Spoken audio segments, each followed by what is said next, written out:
Tu te dis peut-être, je suis pas bête, j'ai compris le système, je vois clair. Mais alors, pourquoi t'es encore bloqué? Pourquoi t'as encore du mal à payer ce qui compte?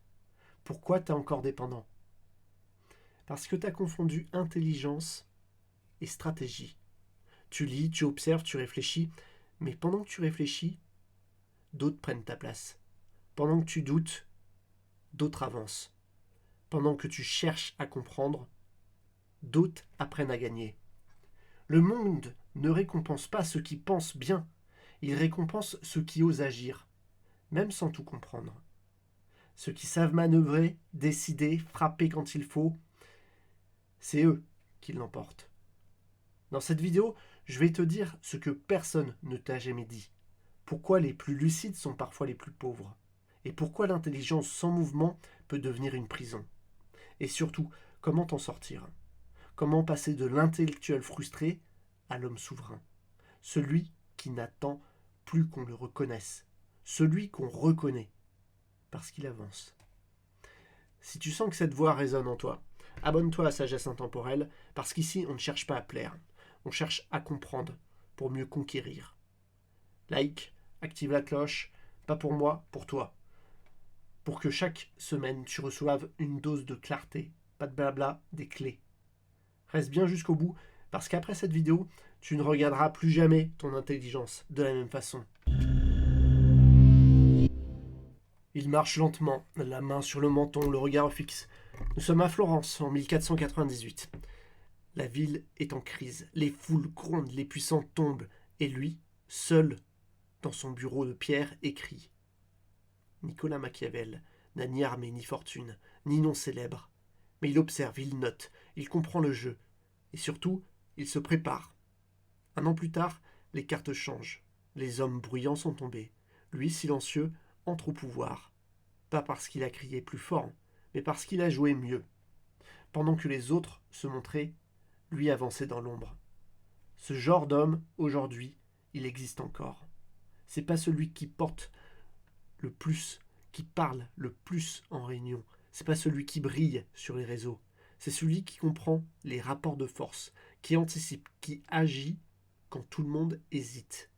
Et souvent, c'est pas le plus diplômé, c'est même pas le plus brillant. C'est celui qui manœuvre pendant que les autres expliquent. Tu connais peut-être des mecs comme ça.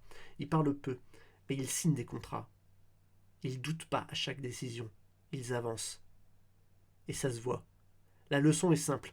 Comprendre, c'est bien. Mais comprendre sans agir, c'est rester spectateur. C'est laisser les autres écrire ta vie. Et maintenant, on va voir pourquoi l'intelligence seule ne suffit pas. Pourquoi penser sans décider peut te piéger. Et comment apprendre à jouer. Pas juste à savoir. Tu te souviens de cette scène avec Machiavel, seul dans son bureau à Florence pendant que tout s'effondre dehors? Elle est vraie et un peu romancée. Mais à cette époque, la ville est secouée par la chute de Savonarola, ce prédicateur extrémiste qui a pris le pouvoir en manipulant la peur. Quand le vent tourne, ceux qui criaient le plus fort sont envoyés au bûcher. Et au milieu de tout ça, Machiavel, jeune fonctionnaire lucide, ne cherche pas à prendre la lumière.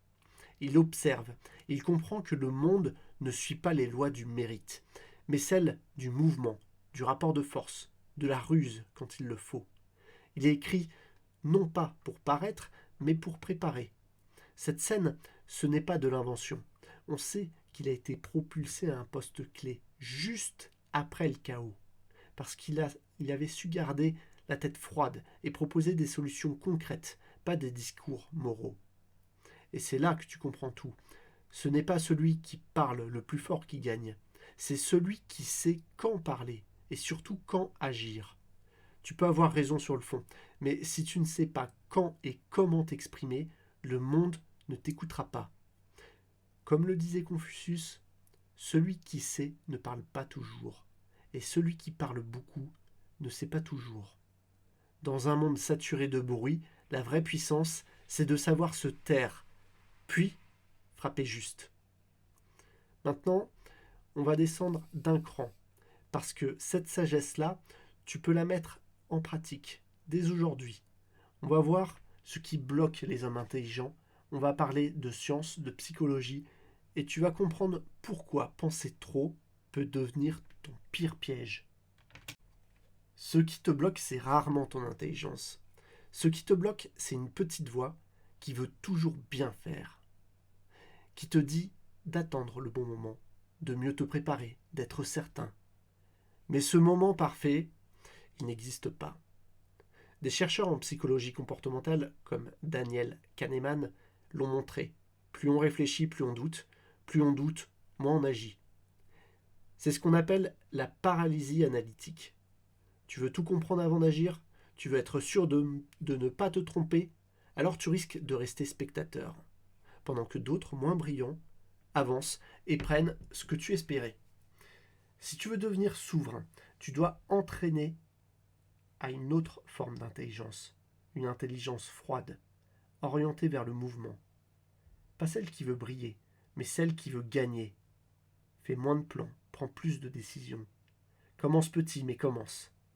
Écris ce mail, pose cette limite, lance ce projet. Arrête d'attendre d'avoir tout compris. Le monde n'attend pas. Il récompense ceux qui bougent, pas ceux qui commentent. Et oui, parfois tu te tromperas. Mais chaque erreur corrige te rapproche d'une nouvelle victoire. Pas d'une victoire théorique. Maintenant, tu vas voir que cette approche n'a rien de nouveau. Un homme l'avait déjà formulé il y a plus de 500 ans, un homme souvent mal compris, mais terriblement clairvoyant. Et ce qu'il a écrit pourrait bien changer ta façon de penser la morale, le pouvoir, et ta propre place dans ce monde. Quand tu apprends à agir, même imparfaitement, quelque chose d'étonnant se passe. Tu te rends compte que le mouvement, même petit, calme le bruit dans la tête. Et ce calme, c'est une arme, parce qu'il te permet de voir plus large, de réfléchir avec plus de hauteur, pas avec l'émotion. Un homme souverain, c'est pas juste quelqu'un qui décide vite, c'est quelqu'un qui, dans le chaos, garde une clarté intérieure, une capacité à se concentrer sur l'essentiel, à cultiver un certain détachement, même au milieu des tensions. On raconte que Marc Aurèle, en pleine guerre contre les tribus du Nord, écrivait chaque matin dans son carnet. Même entouré de bruit, de boue, de sang, il trouvait, dans l'instant, un espace pour se recentrer. Ce n'est pas un luxe, c'est sa survie mentale. Et aujourd'hui, t'as pas besoin d'être empereur pour faire pareil. T'as juste besoin de deux choses. L'intention de te recentrer et le courage de continuer à avancer, même quand c'est flou. Parce que voir loin, ça commence par tenir debout, ici. Et parce qu'un homme qui ne dépend pas du chaos extérieur pour garder sa direction devient inarrêtable. Alors, si tu es prêt à passer du commentateur au stratège, du brillant frustré à l'acteur lucide, voilà ce que tu dois faire. Pas demain, pas quand ce sera parfait, maintenant. Décide, avance, corrige, recommence. Observe les règles du jeu, puis apprends à les plier. Choisis tes batailles. Investis dans ce que tu contrôles. Moins de réaction, plus de stratégie. Moins de validation, plus de souveraineté. C'est pas une méthode miracle, c'est une discipline. Et les hommes qui la suivent finissent toujours par peser. Tu vois, tout ce qu'on vient de dire, c'est pas juste des idées posées à la va-vite. C'est un chemin que beaucoup refusent de prendre parce qu'il demande plus que de la réflexion. Il demande du courage. On a commencé avec une vérité dure mais libératrice. Être intelligent, ça ne suffit pas. Le monde n'attend pas que tu sois brillant, il attend que tu bouges.